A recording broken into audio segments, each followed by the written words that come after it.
Big Buck Registry's Big Buck Podcast, episode number 16.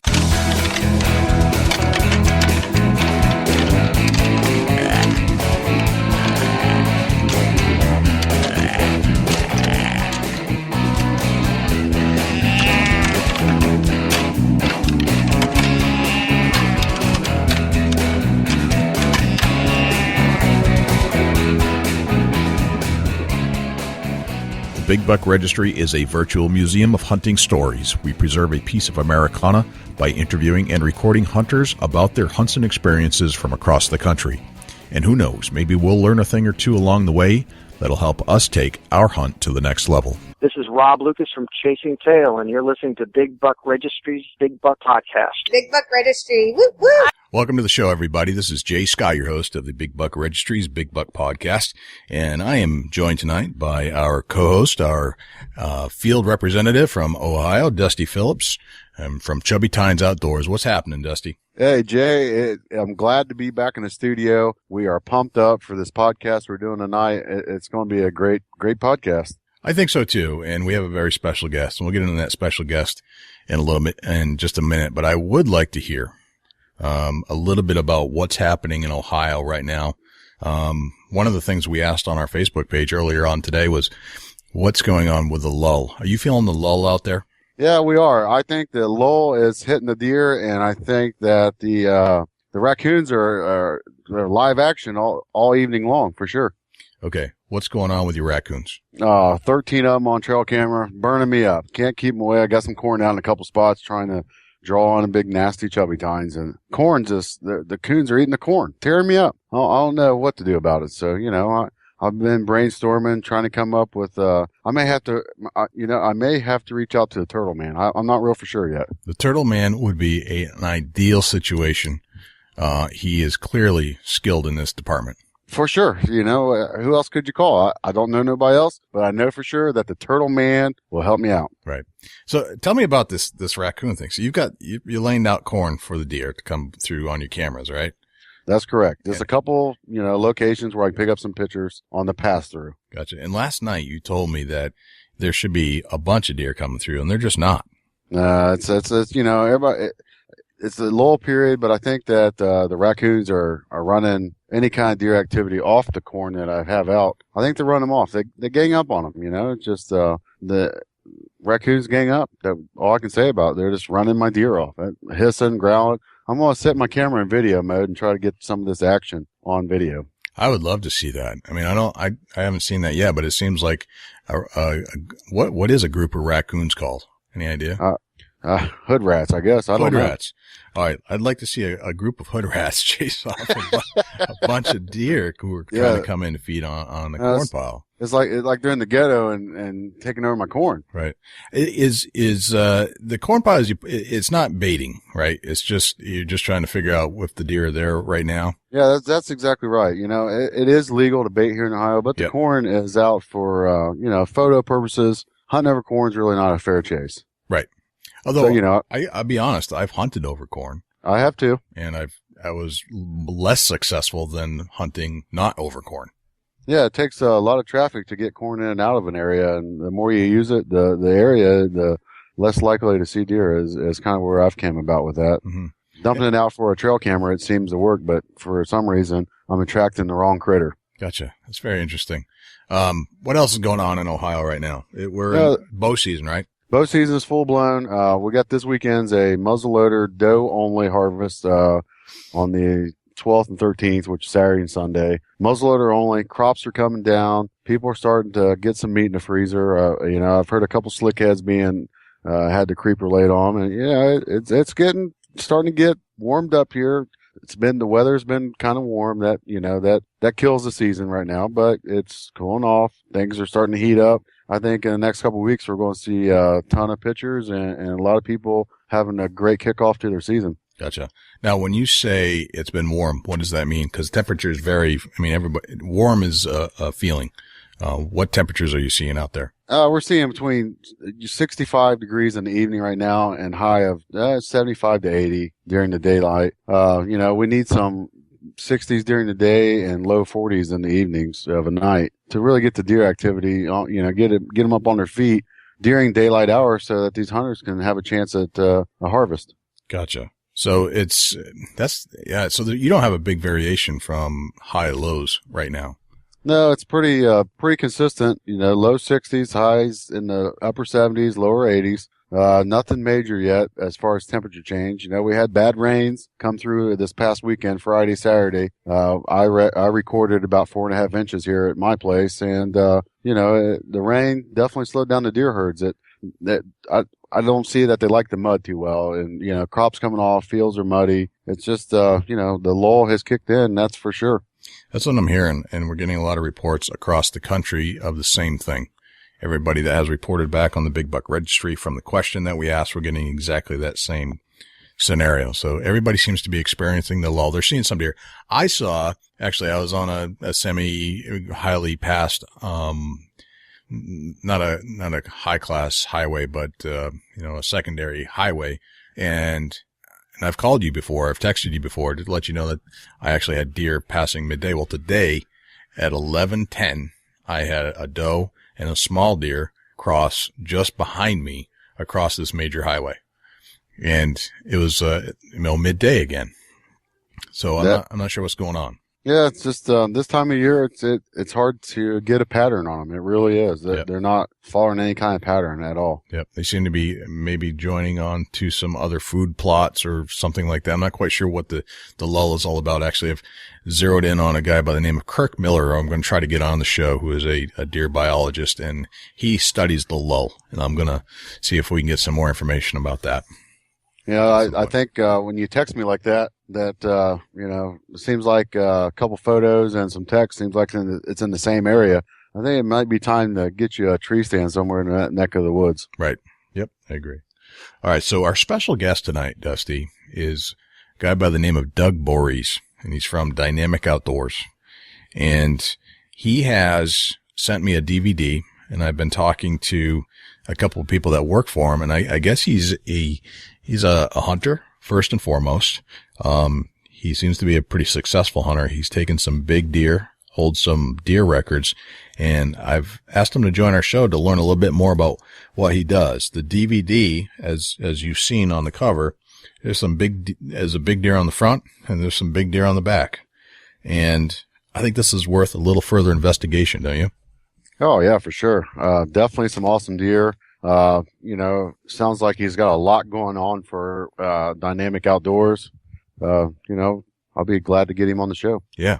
Let's do this. All right. Hey, Doug, welcome to the show. Hello. Thank you guys for having me. Oh, we're psyched. Thanks for sending us the DVD. And looks like you've harvested some huge deer in your lifetime. I've been fortunate enough over the past few years to take some pretty good deer. Between Mexico, Canada, and of course South Texas, we do a lot of hunting down in South Texas. Excellent. Yeah. Doug, tell us a little bit about who you are.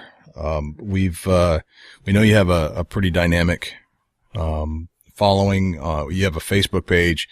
I'm trying to learn more about Doug Borries, the hunter. Where did you grow up? Well, actually, right here in South Mississippi, Ocean Springs, Mississippi. Which is about 4 miles, if you're familiar with Biloxi, Gulfport, that area. And I've been born and raised here my whole life. So I've always been, I've hunted all around the world, but I always came back here. So Gotcha. I like to say South Mississippi's my stomping ground, so to speak. South Mississippi. I've always been fascinated with the psychology of a hunter. So what drew you into hunting? Did it start when you were a young boy? Did somebody teach you how to do that? And where did that develop? Well, actually, right here in the South, I've hunted my whole life. As a child growing up, my dad got me involved in it, and my grandfather, and both, my grandparents on both sides of my family were big hunters, and it's just something I've, like I say, born and raised on. I probably started when I was about 8 years old, and just took it from there. Gotcha. Now, did you have a BB gun first? Yes. Like most kids, shooting tin cans in the backyard, that type of stuff. Yeah. And then, of course, as I got a little older, my dad bought me a little single barrel 20 gauge, and then from there, bought a little 243 and just kept graduating up. And of course, now we're shooting a 7mm STW that, it's top of the line gun. So started at the bottom and worked my way up, Gotcha. so to speak. So, and that seems like the progression of a lot of guys, and it's how I think fathers teach their kids. And you start out small, teach them. Yes. Gun safety, and then how to shoot, and then you move up to a higher caliber, and on and on and on. Is that the same That's thing right. that happened with you, Dusty? Yeah, it pretty sure much. is. Yeah, yeah.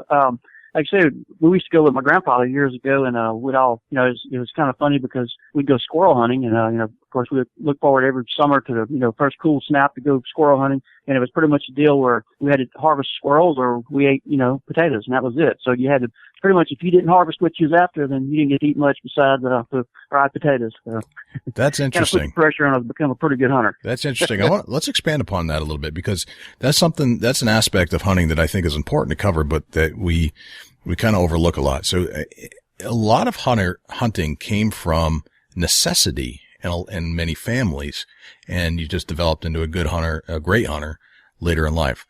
How important was hunting to actually putting food on the table in your household growing up?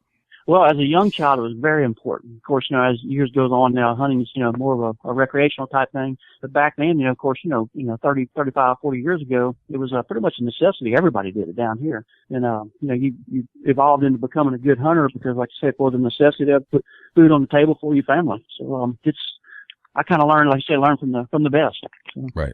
That's pretty interesting. Your household, tell me about your household when you grew up. You grew up with, mom and dad type of situation, your grandfather. Tell me about your household. Yeah, it's I got one sister, and of course I grew up with my mom and dad, and then my dad was a big hunter, his dad was a big hunter, and of course all the way down through the family. And of course, my sister, she never got into the hunting end of it. She, just kind of sit back and watched and enjoyed, other things besides the hunting end of it. But she could probably tell you a lot that, we look forward to every hunting season, whether it be squirrel hunting, rabbit hunting, deer, turkey, you name it, we was chasing it. So it's been something that's been around as far as I can, as long as I can remember. So when you weren't hunting, you were fishing, and when you weren't fishing, you were hunting, kind of thing? Pretty much. We followed every season. Like, of course I live here on the coast, right on the Mississippi Gulf Coast, and, all throughout the summer we were fishing every weekend, and of course any chance we had when we was out of school during school season, every Saturday, Sunday we were out fishing, if not hunting. So, it's, a lot to look forward to besides sports. Of course, I played baseball through college and stuff like that. But okay. Anytime I could hunt, that was a plus. Gotcha. Dusty, what kind of questions do you have for Doug? We're going to talk about your baseball there. We heard that Old Miss. Tell us about Old Miss. Let's get into your education a little bit, Doug, if you would. Okay, sure. Of course, went to high school down here in South Mississippi in Ocean Springs, of course, St. Martin High School, which is right here in Ocean Springs. And then went on to actually play college baseball, did pretty well. Played 2 years of junior college, Mississippi Gulf Coast Community College, and then went on to Ole Miss, and then went back and got my master's degree from University of Southern Mississippi. So I bounced around, but I really enjoyed playing baseball through college, and I think that's what really put me through college, or led me in that direction, because my goal was to continue to play baseball beyond high school. Yeah, that's excellent. What did you say you picked up a master's degree? Yes, I did. Yes, from University of Southern Mississippi, right here, about an hour from the coast, just north of Gulfport, about an hour. And actually when I got out of college, I went into coaching. So I went straight from, instead of going on the high school level coaching, I started out at the junior college level. So, 25 years old coaching in junior college is kind of pretty much a challenge. And really enjoyed it, and which encouraged me to go back and get my master's degree. Right. What did you get your master's in, Doug? Athletic administration. Okay. Excellent. Doug, tell me about some of the cast of characters that you hunt with. Who is Sam Seymour?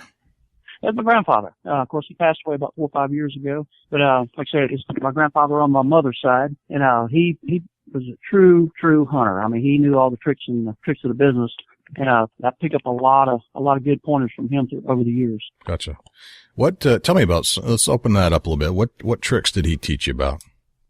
Well, he just knew he's a real, what you call a savvy hunter.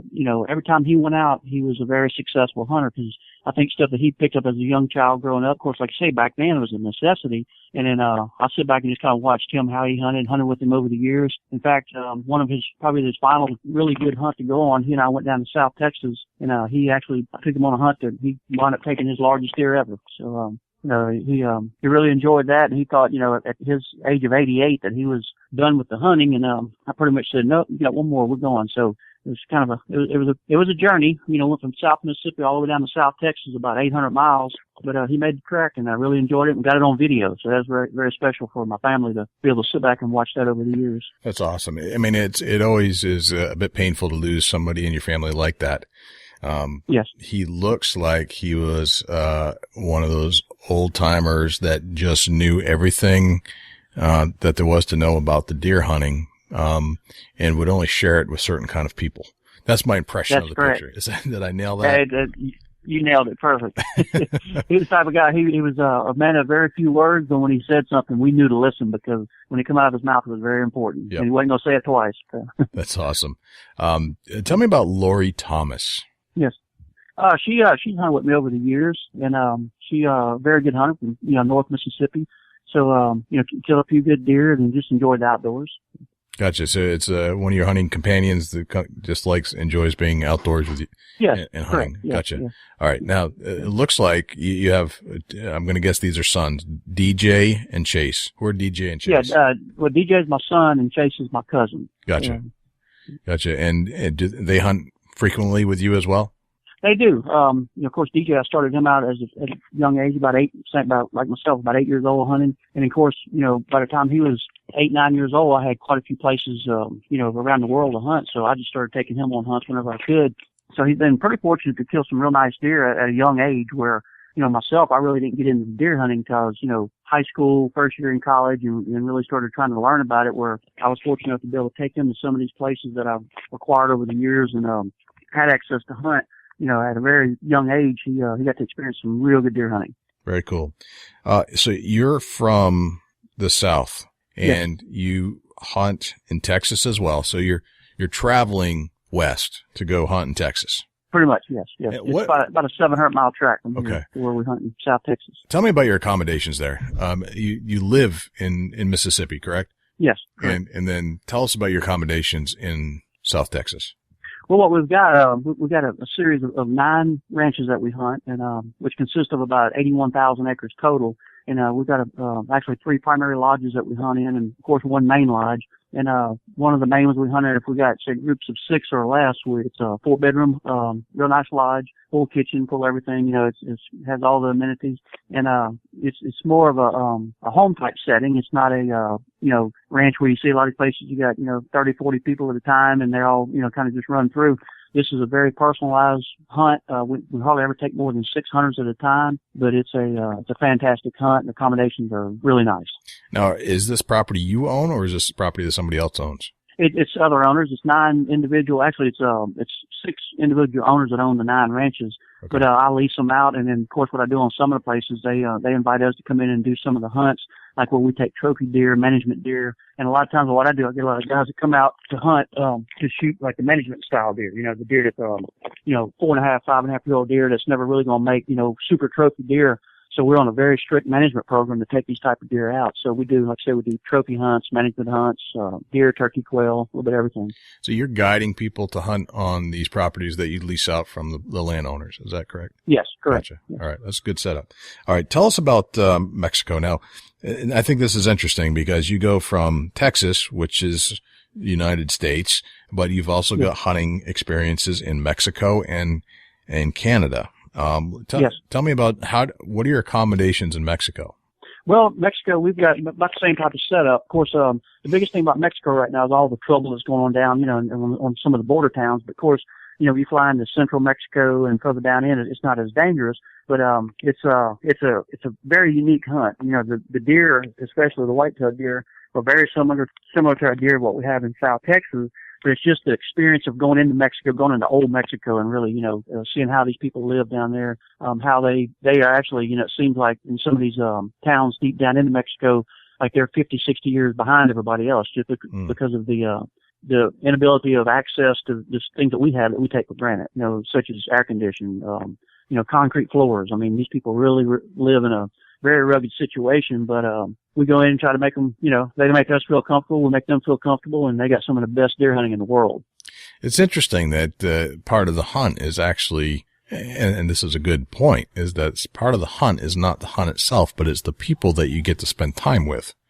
That's right. In this case, it's not the people that you hunt with all the time, it's the people who live in the communities that you're hunting. That's right. And that's one of the things I really enjoy about traveling around the world is getting to see the different lifestyles of people that, things that we take for granted. It's just, we kind of see how other people live, and, some of them live in real good situations, and some of them live in pretty poor, very rugged situations. And of course, they take it in stride. It's just another day for them. Where we get down there and, we're ready to get back home to, see an air conditioner, and they've never seen one. So, it's just, it's amazing how some of these folks live and, the things that we just take for granted. It's amazing. So in contrast to Mexico, where you're hunting in a warmer climate close to the equator, you're also hunting in Canada.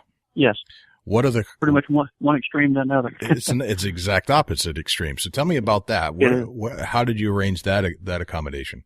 Well, several years back, around 2001, 2002, some buddies of ours, we got together and decided to do a Saskatchewan, Canada hunt. And I always heard about the big deer, and reading about the world record deer that was killed in Canada, and so we picked and choose some areas where these really big deer were coming from, and got actually hooked up with some of the Indian reservations, and it's a pretty neat hunt. It's a rugged hunt. It's one of these type of hunts where you're not going to see a whole lot of deer, but when you see one, he's usually a giant. So it's a totally different experience than what we have down in South Texas, where South Texas and Mexico, you may see 150, 200 deer a day. We're up in Canada, of course, the weather conditions, sometimes 20, 30 below zero, and if you're lucky to see 2 or 3 deer a day. So it's just all right. Well, now but it's still, you're chasing big whitetails. So it's, what's there. It's just a little tougher hunt. When you say 20, 30 below zero, are you meaning Celsius or Fahrenheit?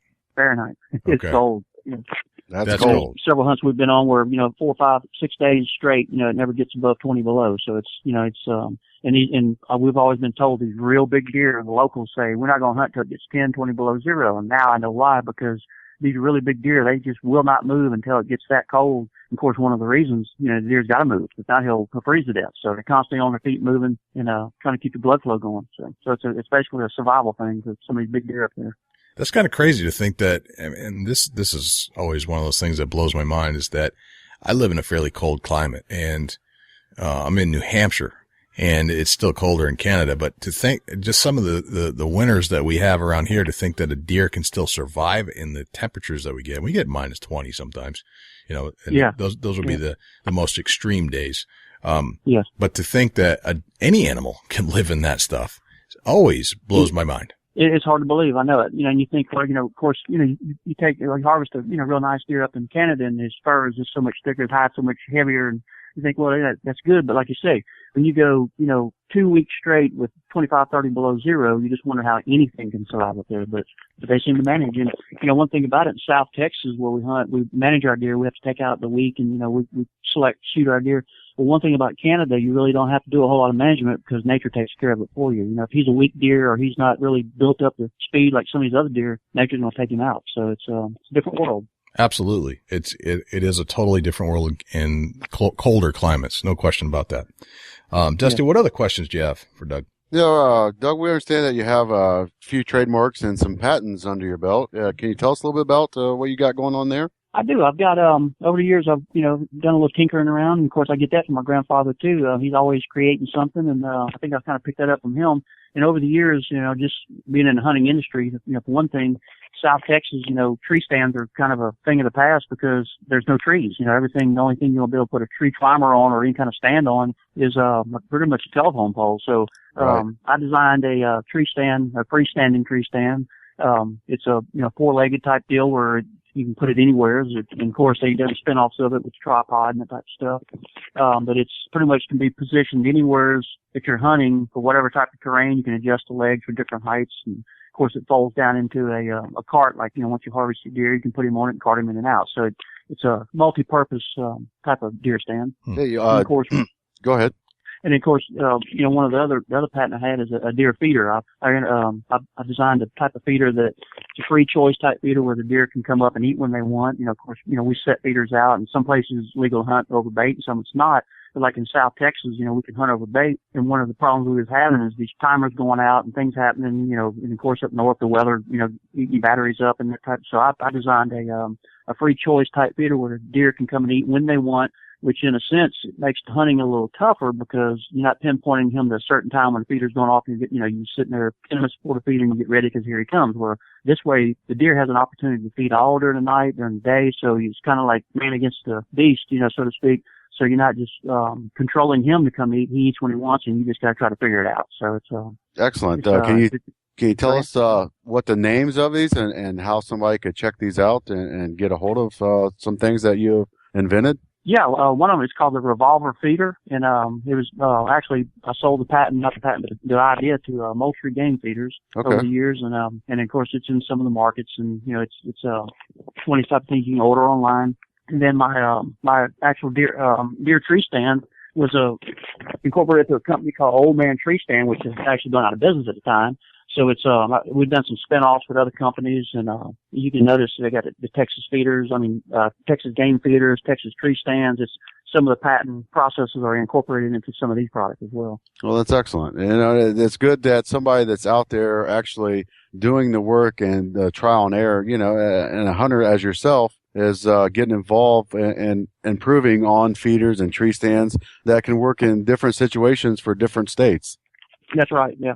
I mean, you know, anything that can make the hunting easier, it's always a plus, because hunters are always, in a sense, are starving for information, you know, trying to figure out, okay, what's the next thing that can actually help me bag the big buck or get that turkey, you know, and we're always looking for something that's going to give us just a little bit of edge. And of course, you know, a couple of these products here, they actually give you a little bit of edge on, you know, whether it's a big edge or small. It's just anything that can go in your favor. It's always a help. Oh yeah, for sure. You know, and we're here at the Big Buck Registry, Big Buck Podcast. We're all for sharing information to improve the situation that you may have already got in and has experienced it, and we try to get that information out so that if somebody else gets in the same situation, as far as like you in the tree stand, being able to fold that four-legged tree stand up and haul your harvest out, that's that's a luxury for the hunter. Oh, absolutely. Because you think about it, you know, sometimes you get, you know, some of the better places to hunt, no doubt, is some of the hardest places to get to. Of course, you know, you harvest a deer and you can't get back in with a four-wheeler or, you know, a vehicle to actually get him out.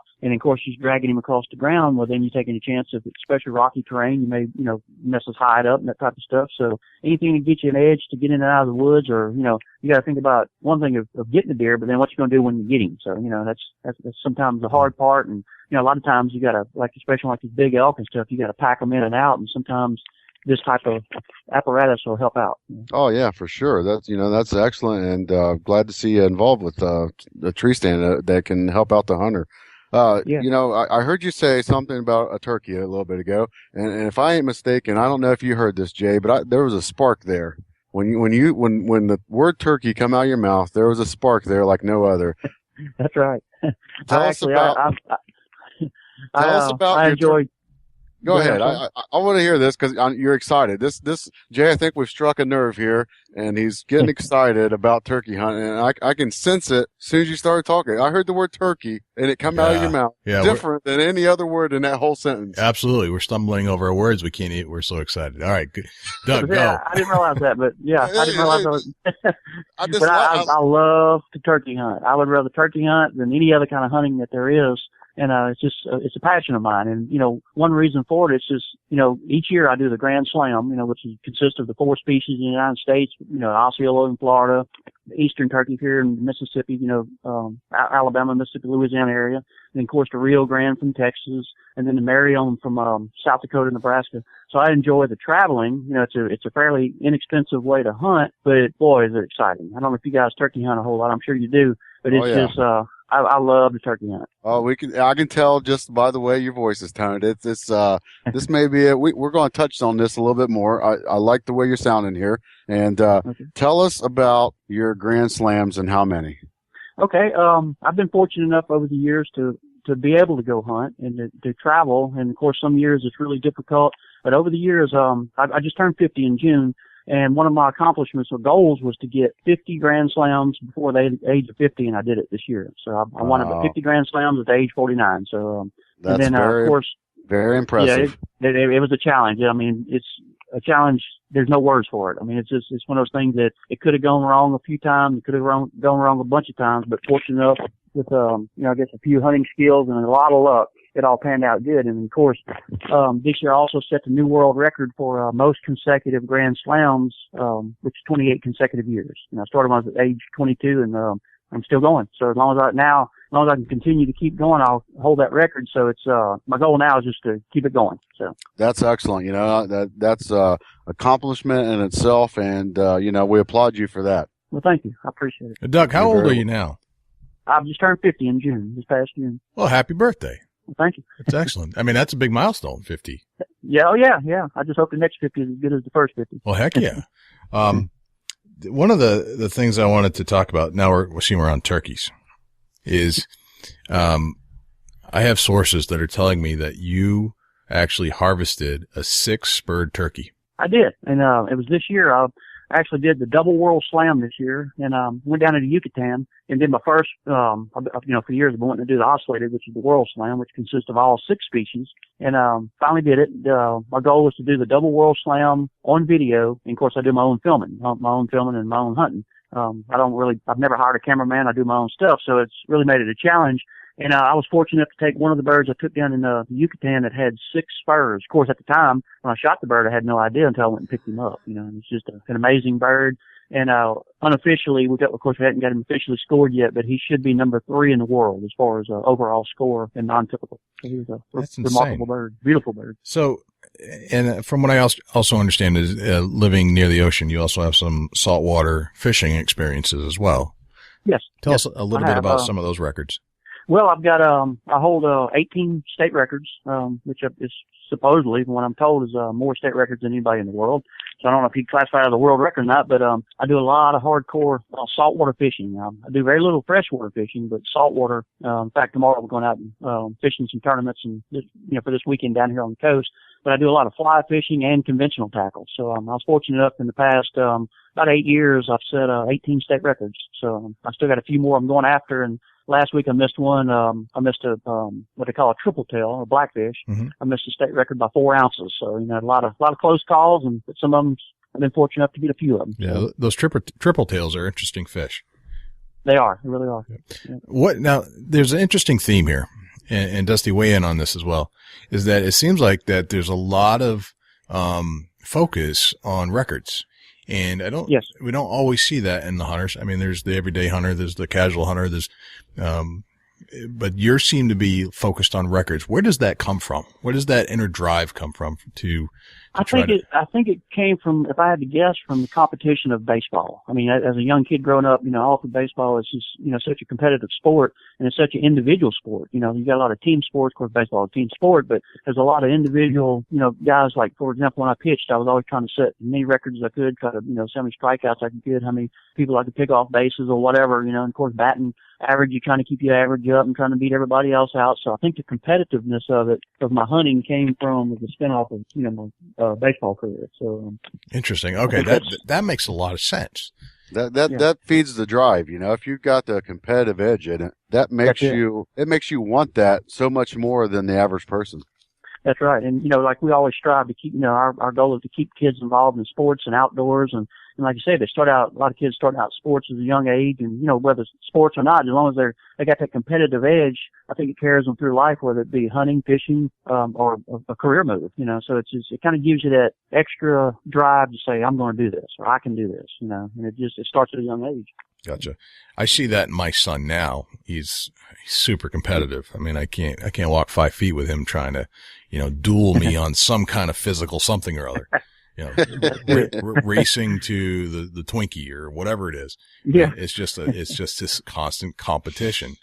And he's got to win. And when you're 6, you cry when the other team scores, and you cry loud. That's right. Yeah. And internally these days, when you lose, you still cry, but you just don't show it. You've learned to control that as an adult. But it's definitely one of those things I think you're born with. That's it. I agree. It's just one of those things. Doug, what I'd like to get into a little bit is, I'd like to cover a couple hunts that you think are your most memorable. And I want to get into some details about those hunts. What's your best hunt that you can remember? I think the most challenging hunt that I've done was a Saskatchewan, Canada hunt that I've done as far as the whitetail world is. Okay. Yeah. Let's relate it to the whitetails. I think it was a deer I'd taken, back in 2003. It was a deer that we had on trail cameras when, trail cameras was just getting popular and people were seeing deer. And, such a long track from here to South Mississippi to Saskatchewan, you're looking at about 3,000 miles. And, the rancher had sent me a photograph of a big deer they'd seen. And, started out hunting this deer in October, hunted 10, 12 days, real hot. Of course, what they call hot is, what we call cold here. But, came back home, never seen the deer. Rancher calls me a few days later. Hey, I seen the deer again. I fly back to Canada, hunt him in November, 8 or 10 days, never seen him. Come back home. He calls me the last week of November, I'm sorry, and says, I seen him again. I'm thinking, this guy's pulling my leg. But of course, he's showing me pictures of his deer. So I go back up there, 30 below zero for 5, 6 days, and I finally get the deer. So, that was just a brutal hunt, but I was after this. My goal was to either get this deer or none other. And I passed on several, 170, 180 class deer. In fact, one deer I got on film, he's probably 185 and let him walk just because I knew this other bigger deer was in the area. And then, letting this other deer walk, I was thinking, I must be crazy. My brain must be frozen. So, it's one of them deals that, finally I had a 10-day hunt. I got him on the 6th day. So I was planning to stay 10 days. I didn't get him to go home empty-handed, but I was fortunate enough to get the deer, and he went up scoring 207. Let's break this down a little bit more. I want to get some more details. All right. So you're in Mississippi, yes. Right? And you get this picture from a rancher up in Saskatchewan. Yes. And is it a friend of yours? Yes, it's a guy I hunted with the year prior to. Actually done some elk hunting with him, and he was telling me about the big whitetail on his personal place. And he Gotcha. sent me this He photograph of this. emails you a photo. Yes. From a game cam, what did you fall out of your chair? Yes. Because the first thing I seen was drop tine. At this point, I'd never killed a drop tine deer, and that was one of my goals, is to kill something with a drop tine, or at least get an opportunity. And of course, he shows me a picture of this deer. It's got a drop tine, and he's over 200 inches. No doubt I was thinking this deer is going to break 200, or wow. He's going to be pushing it. And of course, we go by trail cameras today, not the quality of, what some of the video cameras we have now, but he was just an absolute giant. And I had my heart set on this deer. Gotcha. All right. So from the time that you got the picture to the time that you got on the flight, how many days was that?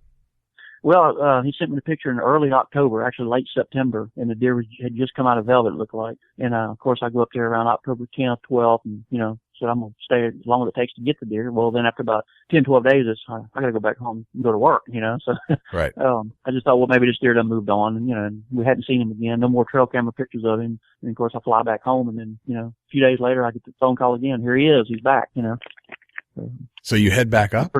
Head back up. I do. I get a flight. I thought I was done for the year, and of course I get a flight, and how it goes when you book a flight last minute, the cost goes up about triple. So here I go again, and spent a few more days up there in early November, hunting this deer, and seeing the rubs, and wasn't sure if it was him or another deer doing it, and the weather was just starting to get cold, but he kept telling me, when it turns 20 below, you're going to see the deer. He kept telling me. I thought, this guy, I don't know what he's talking about. He's just pulling my leg, Well, yeah. It never got 20 below, never seen the deer. So here I go back home again. So how many days did you actually spend up there hunting before you actually got a glimpse of this deer? The first trip was around, I think, 10, 12 days, something like that. And then when I go back early November, I think it was 7, 8 days, it was about, another week and a half or so. And then I come back home, and then the final trek up there, which was, I actually went up killing the deer on November 22nd. And then when I got him on the November 22nd, that was about the 6th day of the hunt. And I said, I'm going to spend 10 days up here. If I get him, I don't. And he beat me, Gotcha. So, I probably spent, almost a full month hunting this one deer. I was going to say, if I'm adding this up correctly, it sounds like you were up there for almost a month trying to get this one exactly. deer. Yeah. Gotcha. Yeah. Now, during that time frame, you're staying at a lodge. There's some accommodations there. Tell us about the clothing that you're bringing in. This sounds like, is this free range or is it enclosed? Yes. Okay. Yeah, it's free range. Yeah. Free range. It's about 314,000 acres of a reservation. So it's a lot of that deer that he can go anywhere. So it's one of the deals that he could, Gotcha. So a lot of things running through my mind, thinking, this deer is gone. Somebody done killed him. Nobody's, just, crossed the highway. He's gone. He's out of here. Sure. So a million things go through your mind, and then you kind of lose hope, and then you start thinking about all the deer you let walk. Some of these other big giants that would normally be a trophy on anybody's wall. Yeah. So start second guessing. So it sounds like, in order to harvest a big deer, you have to go where the big deer are. I think this is kind of the thing I'm getting here. So that's right. It's kind of like fishing. You're not going to catch a tuna fish in a bathtub, so to speak. You got to get out there, 150, 200 miles out in the middle of the Gulf of Mexico to get the big ones. So it's sometimes it's difficult, but you got to go where the big ones are if you want to kill the big ones. Absolutely. You spent a month hunting this deer. You spent how many? 3 different flights, 2 different flights, 3 different flights going. Yeah, and you're staying at a ranch up in Saskatchewan, in November? About. Yes. Okay. And it's freezing cold. Freezing cold. Well, I mean, of course, the first 2 tracks up there wasn't too bad, but the third time I went up, I mean, everything was just a total whiteout, you know. Yeah. And the time I got there, it was, 18 below zero Fahrenheit, and it stayed that way the entire time until I actually killed a deer. I mean, there wasn't no break in the future of the weather getting any better. But that's what the rancher told me. He said, you have hit it perfect now. He said, you're either going to kill him now or you'll never kill him because this deer is on his feet moving. So he was right. Interesting. Now, when temperatures are that low, I mean, especially when temperatures are warm in September and October, where I live, where Dusty lives, there are thermoclines that you have to kind of weigh into your hunt. And you have to read the scent patterns, and you have to be a little more cautious, I think, of the clothes that you wear. Is there any difference when it gets that cold? Do you have to be as concerned about scent with your clothing at that point? Well, I think you do to a certain degree, but of course, when it got that cold, I started hunting out of a box blind, insulated box blind with heaters. Of course, I've got a suit that we wear, it's an $1,800 suit that's designed for 60 below zero. And, you think, why would you need this? Well, if you've ever been up there in these conditions, you understand. The normal clothes that we wear down here in Mississippi that we think is cold weather gear is not. You're not going to make it with that type of stuff up there. I mean, this is sub-zero conditions that you just feel like you could die at any moment. It's so cold. So, it's, as far as how the scent travels and, I don't think it's as bad when it's that cold because these deer are just up moving trying to survive, and they're in survival mode. They're not as, I don't think they're as aware of their surroundings as they are when it's warm. They're just laying around and they just, kind of in a relaxed mode. But when it gets this cold, they are in survival mode and they are moving to stay alive. That's very interesting. What do you think about that, Dusty? That cold weather, it definitely makes a difference. Even when it's down to 20 degrees here in Ohio. Yeah, the deer activity, if you got any kind of food source around you, they got to get them calories. Bottom line. They gotta have it. Yep, they will not make it, without it. And they will do, it's like, if we're starving, they'll go to the extreme, no different we will to find food. And if you're on food, you up your odds. I'm going to say by 80% if you're on food in cold weather. That's right. You're exactly right. I mean, because deer's only going to move for certain reasons, and feed's one of the primary, no doubt. That's for sure. Yeah, and they got to have the liquid. They got to have some kind of water source. They got to have some kind of nutrition, calories. That they're going to burn calories, obviously going to and from a food source. And you figure out that they're going to lay up on a food source a little closer than normally. They don't want to travel. If you got a bedding area and a food source, wintertime hunting, I'm sure no different in Canada. Never been there. Dream hunt for me for sure. I like to have a big chocolate rack on the wall. Definitely a dream hunt. I'm a little jealous right now, Doug, but it's okay. But yeah, food source and cold temperature, man, there's a combination there that's lethal. That's right. I'm trying to visualize hunting in a tent with propane heaters. Is that what you're using? Propane heaters to keep the little floor heaters, a little small where you just screw a bottle into the back of it. Yep. That sounds roughing it to me, Yeah. Yeah, and really it's so brutally cold that all that does is just knocks kind of the chill out of the air. It doesn't really warm the blind up by no means. You're still bundled up and once you hit 20 below zero, you're supposed to be wearing goggles so your eyes really, you got to continuously wipe your eyes because the water in your eyes will freeze up. It's kind of a scary situation, but, it ain't like I couldn't have gone back to the truck and, just say I've had enough, but it's a pretty tough hunt. Yeah. I mean, it's like, hunting in Antarctica or something. It's that cold. And I mean, when your tears are like forming crystals, ice crystals, that's right. That's cold. That's real cold. That's cold. And I can just visualize, you got goggles on, you're like basically in a sleeping bag, I guess, and with heaters and an enclosure, and you're just waiting. That's right. And these deer got to move around just to survive. And you're trying to survive too. I mean, granted, you can just walk to the truck and go back to warmth, but the deer can't do that. Yeah. But it's kind of amazing. It's probably, like I said, that's probably one of the biggest challenge hunts I've ever been on because it wasn't just like you go out and hunt 2 or 3 days till a deer. This was a month-long process and just in hopes of getting a glimpse of him. Yeah. That's I guess that's where persistence pays off. That's an earned buck right there. That you earned that buck. That's no doubt about it. That buck was earned. And that's what makes it unique for sure. You earned it. You went there. You spent the time. time is money in the whitetail woods, and that's no doubt about it. And very fortunate, lucky, and the capabilities to be able to hunt like that. It's rough on your body when you talk in them kind of temperatures. It's unreal. You figure in a factor on the beat up your body is trying to, for one, you're burning calories just sitting there trying to stay warm. That's, that's a major accomplishment for sure.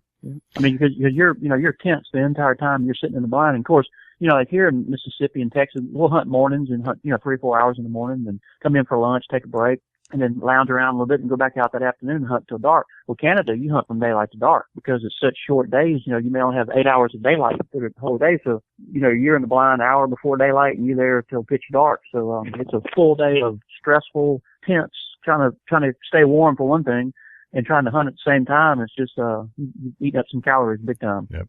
Doug, can you take us through the final 30 minutes of that hunt before you actually pulled the trigger? Yeah, it was actually, it was a morning hunt. And of course I got in the blind, and that was the morning, I'd been hunting by myself pretty much every day. And every now and then the rancher would say, I want to go with you. I'll go sit in the blind with you. So that morning that we're calling for 30 below zero conditions. He said, you going to get him in the morning? I said, well, I'm going to try one more time. He said, you mind if I go with you? I said, it's going to be cold. He said, that's why I'm going. He said, you're going to kill this buck today. He was, of course, I thought, this guy, he's just, he's saying this. Sure enough, we get there. I mean, it is brutal cold. Of course, we got it all on video. I tell you how cold it was. We had to keep the battery packs inside our clothes to keep the batteries on the cameras from freezing up. And then, of course, we were sitting there, and all of a sudden that morning it went from about 20 below zero to 32 below zero with not counting the wind chill. I mean, it was like brutal. And the deer were up moving. It's like somebody turned a light switch on.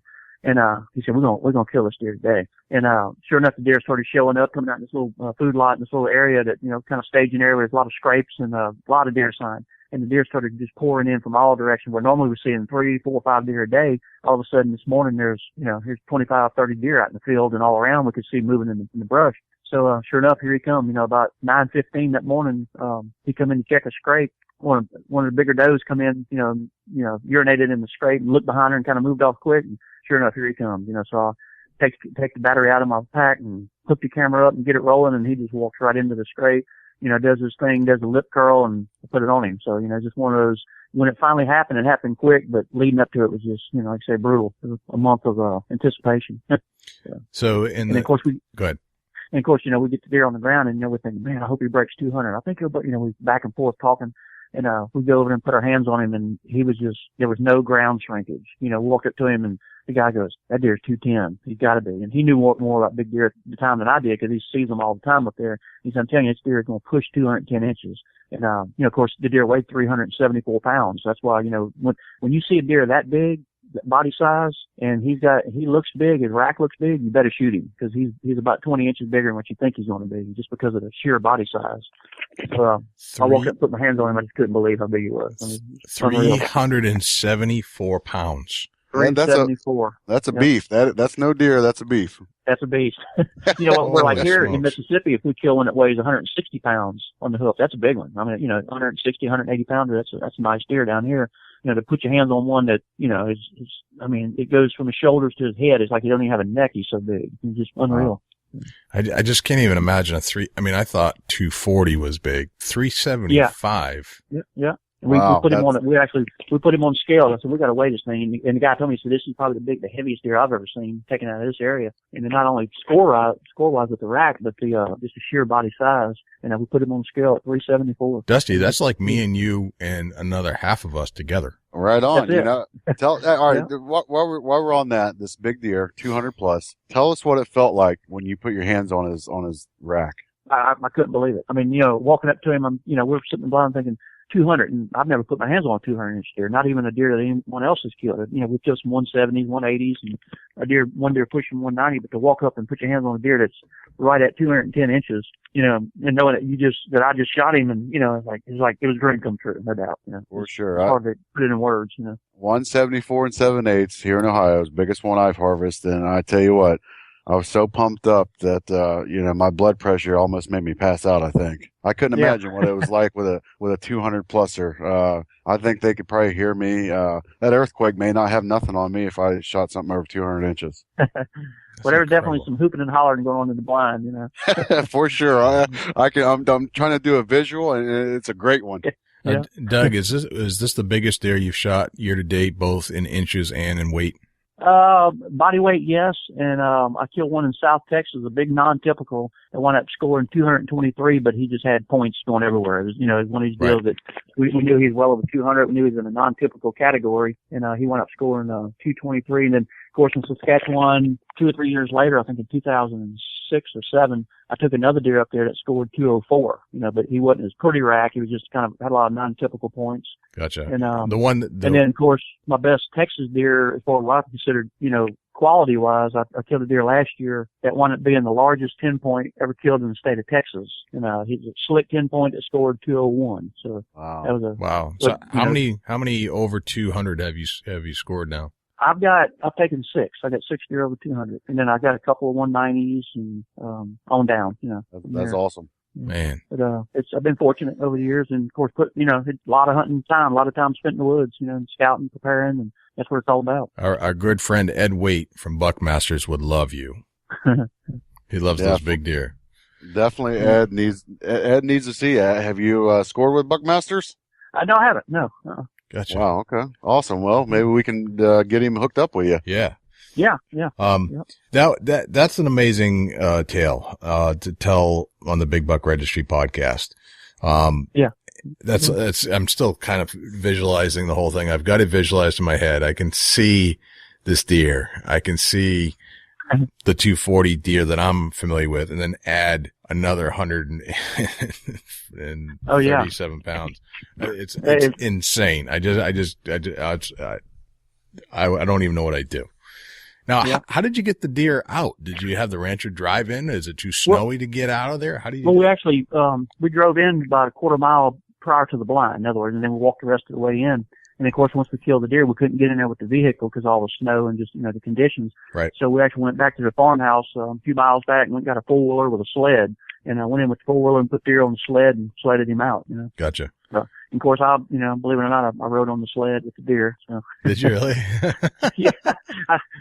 Guys, so you get on the four-wheeler, and I'm going to ride back here with the deer. That's awesome. And you got back to the ranch and they weighed it, scored it, and all that kind of stuff. Oh yeah.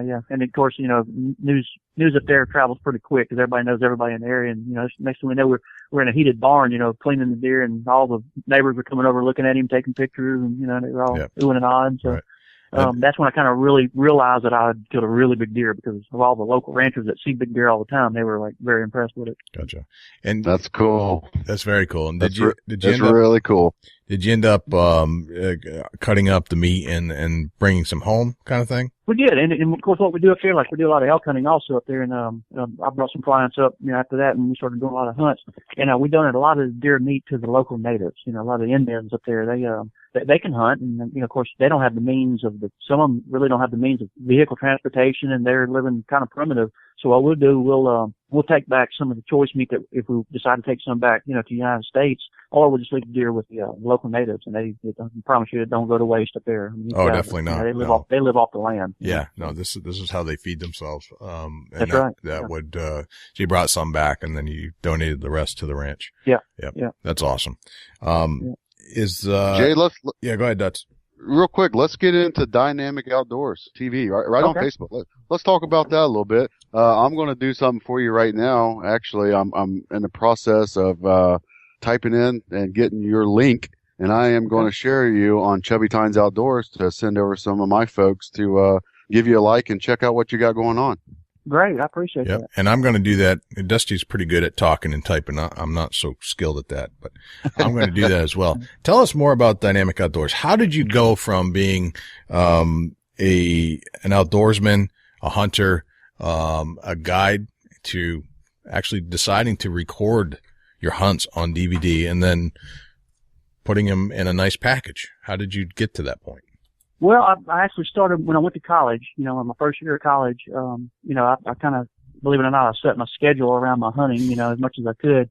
So, I started hunting on my own. That's when I used to hunt in groups. Like as a kid growing up, we'd all go with the grandparents and aunts and uncles and we'd all hunt together, that type of stuff. When I get off to college, I'm by myself, I mean, my family's back home and I'm off in college. So I started hunting by myself, and then I guess, I don't know if it was out of sheer boredom or just wanted to do something different. I started filming, just started filming some of the wildlife. I took a couple of courses on wildlife photography and just, some of my electives, try to get some of those, get my grade point average up, and really got into it. Right. So I really got into it by, by mistake or by accident by taking photography classes, and one of our things we had to do for class was to go out and film something on the outdoors, whether it be, walking around campus taking pictures. And of course I go out in the woods and I'm filming deer and turkeys, and everybody was like, oh, look at this, you got deer, so I won the contest in the class, so to speak. So that kind of sparked it right there. I'm like, hey, this is a lot of fun, So then I started graduating into a little better cameras. And of course, when I decided to start trying to outfit and take people hunting and take other kids hunting and,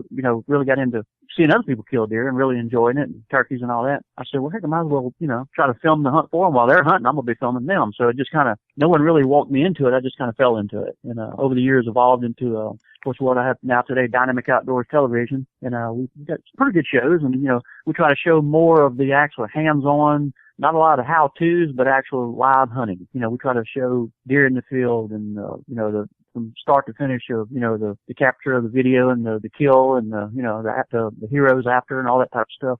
So over the years, I have been fortunate enough to hunt with a few guys that's, in the industry, and they showed me the ins and outs and a few pointers here and there. And they actually suggested that I get the better cameras because of some of the footage that I had on these, not so high quality cameras when I first started. They kind of pushed me on. You need to get you need to get the top of the line stuff if you can afford to get it. You got the deer, you got the turkeys, you just need to get it on better quality footage. So that kind of sparked me to really go into a professional level with it. Gotcha. And how long has Dynamic Outdoors been around? I started in 1990. Actually, when I was coaching baseball, for spring sports. When the fall, I would go out to Texas and kind of in between, like Thanksgiving holidays and the Christmas holidays, and actually just started doing a little filming out there. And then I just came up with the name Dynamic Outdoors, kind of off the top of my head, no real reason. And then just kind of started it very small, and then started bringing a few clients out there. The rancher liked the way I hunted, and he asked me to come out, and spend the following year, 2 weeks at a time instead of a week. So then when I got out of the coaching business, I went into the hunting full time. So that's what I've been doing ever since. Now, so that's 23 years of filming outdoor hunts. Yes. If my math is right on that. That's crazy. Yep. That's a lot of time. It is. Yeah. You've sent me 3 of your DVDs from season volume 1 of deer hunting. 30 kills in 30 minutes, largest whitetail ever taken on film. Is that the whitetail that we just discussed? Yes, that's right. Back in 2003, and that was at the time was the largest whitetail ever taken on film. As far as in the wild. Right. And I'm sure there's been a lot bigger since. Right. Some of these, a lot of artificial inseminate type deer, and some in the wild. But at the time, that was the record. Right. I don't know how it still stands, but no, I have 3. And then, like I say, on the DVD, one of the things that we do is, a lot of times when I get a DVD and a 2-hour tape, I'll fast forward to get to the kill scene and get to the real heartbeat of the hunt, so to speak. So when I put my DVD together, I thought it's going to be all high impact. Every minute there's going to be some kind of heavy excitement on the hunt. So that's kind of what I focused on. That things that I like to see when I'm looking at a hunting video. Kind of like baseball. That's it. That's right. Yep. You trim down all the action in a baseball game. And what do you got? 5 minutes? That's right. Yeah, it's like when you get up and you watch Sports Center the next morning. You're all bundled up in all the high impact action within 30 minutes. Gotcha. One of the things I'd like to kind of touch on with your hunting, not only with Dynamic, but you've gone hunting with some celebrities. Is that correct? Yes, that's right. Yes. Who have you taken hunting? Mark Drury, Terry Drury, the Drury boys. The Drurys, Drury yeah. Outdoors. Yep. They're well known in the hunting industry big time. In fact, they've been a tremendous help to me as far as actually the video end, and actually they are tremendous hunters. I mean, these guys not only have a good show and, good entertainment, but they really know how to hunt, deer and turkey. And, I've hunted with, the Mossy Oak crew. We had the, Remington race team at one time when Remington had the race cars, NASCAR and all that. We brought all those guys out. We had, several sports riders, I think 32 sports riders in about a 30-day stretch, of turkey hunting. Brett Favre, quarterback, well-known quarterback of several teams. He's hunted with me several years. I didn't realize he was a hunter. That's interesting. Oh yeah, big time, yeah. And I actually put him on his first turkey ever, so that was kind of that's really cool. A feather in my cap, He never turkey hunted before, and that's the first time he ever turkey hunted. And we got him a real nice bird. But I've been fortunate enough over the years to hunt with quite a few good people in the industry. You know, That's very cool. And learned a lot from these guys. I mean, you know, I like to sit back and listen and kind of take pointers from the guys that are really good at it. Yeah. Well, Doug, it sounds like your first 50 years on the planet have been extremely interesting. And They have, yeah. yeah, you've got some records behind you. You've hunted with some amazing people, celebrities and other people that are not celebrities. Sounds like just as interesting. It's just a very cool life. Yeah. I've been fortunate, no doubt. You know, Yeah. you know, of course, you know, a lot of bumps and bruises along the way, but that's part of it. You know, if you have to fight for it, it's not worth fighting for. So it's, you know, it's something that you get out there and you grit your teeth and say, I'm going to do this. And sometimes you fall over backwards and sometimes you move forward. Yeah. So it's just one of those deals you never give up. Yeah. And that's that competitive edge. Now, I want to do you sent me 3 DVDs in the mail. Yes. I'd like to give them away to anybody or to some people that are listeners, in particular. Sure. Okay. And I think what I'd like to do is the first 3 callers to call the Big Buck Registry hotline will be the winners of the 3 DVDs. And Right. I think that's the kind of way we should do this. It is 724-613-2825. And that's the 2825 ironically spells buck if you type it in. So it's 724-613-2825. All you got to do is call that number, tell us that you listened to this podcast and that you would like one of Doug Borries' Dynamic Outdoors DVDs, Volume 1. And we will send that to you. So we've got 3 to give away. So the first 3 callers to call in and say we would like a copy of the DVD, and we'll put a picture of the DVD on our blog and on Facebook. So, and we'll make sure that everybody gets to listen to the DVD, or not the DVD, the show gets to participate in the contest. So the first 3 callers will be eligible to receive the DVD. Doug, this has been great. Well, thank you guys. I really appreciate it, and really enjoyed talking with you guys, and hope you all have a tremendous season this year. And same to you. And we hope everybody out there has a tremendous season, all of our community and our listeners, and be safe definitely out there. And, you know, hopefully all of our listeners get to go see Ed Waite and get their deer scored. Hopefully they become eligible for that. Well, Doug, I'll let you go, but thank you for spending, an hour of your time and telling us all about your experiences and everything you've done over the last 50 years. And we can't wait for the next 50 years. This is great. I hear you. I certainly appreciate you guys, and like you say, good luck, and make sure everybody that's listening, be sure to take a kid hunting and fishing. Awesome. Well, Excellent. Yes. Well, thank you, Doug. We'll catch you again. Good talking with you, thank Doug. you. Good luck. Same here. Bye-bye. Bye-bye. So that was amazing. It was amazing. I am very pleased to talk with Doug about his first 50 years and the hunting. He's got a lot going on. Got a lot going for himself. That was the guy has hunted with celebrities. He's hunted all over the world. He's got who knows how many records. Turkey, fishing, deer. What a guy. What a great guy. Yeah. So I think we need to help him. I think we need to help him get some Facebook likes. I'm going to post it on the Big Buck Registry. I think you just posted on Chubby Tines. He is posted on Chubby Tines, and go check him out. Get him some likes. Help build his Facebook page. And, if you got a chance to talk with him, definitely talk with him. Great dude right there. Yep. And if you want to enter the contest to win one of the 3 DVDs, again, all you have to do is call the Big Buck hotline, 724-613-2825 or 724-613-BUCK. So if you just type that in. And if you want to reach out to Doug, you can go to his website, which is dynamicoutdoors.net. Dynamic is spelled DYNAMIC outdoors.net. That's his website. And just, if you want to check him out on Facebook, we're going to send links through our Facebook pages. But if you want to just search for it on Facebook, it's just Dynamic Outdoors. Wow. What a great show.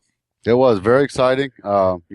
That's, a guy that everybody can enjoy listening to. Yeah. He's definitely, at the top of the charts and somebody we really haven't heard about yet. And despite him being in it for 23 years. So I think it's time he gets a few accolades because there's certainly other people out there that have shot smaller deer, that are getting a lot more accolades. So, I think we help him out. Oh yeah, for sure. Yep. Definitely. Well, Dusty, I think this is a wrap, man. I think we've come to our final hour, and I think we should say goodbye. I am pumped up to be in the studio, and folks, keep tuning in. We're going to keep doing these podcasts. Big Buck Registry, Big Buck Podcast. I hope we enjoy it. Be safe out there. Good luck to everybody. Jay, have a great night, and we'll see you on the next round. All right. I'm Jay Scott, and you're Dusty Phillips. We'll see you next time right here on the Big Buck Registry's Big Buck Podcast.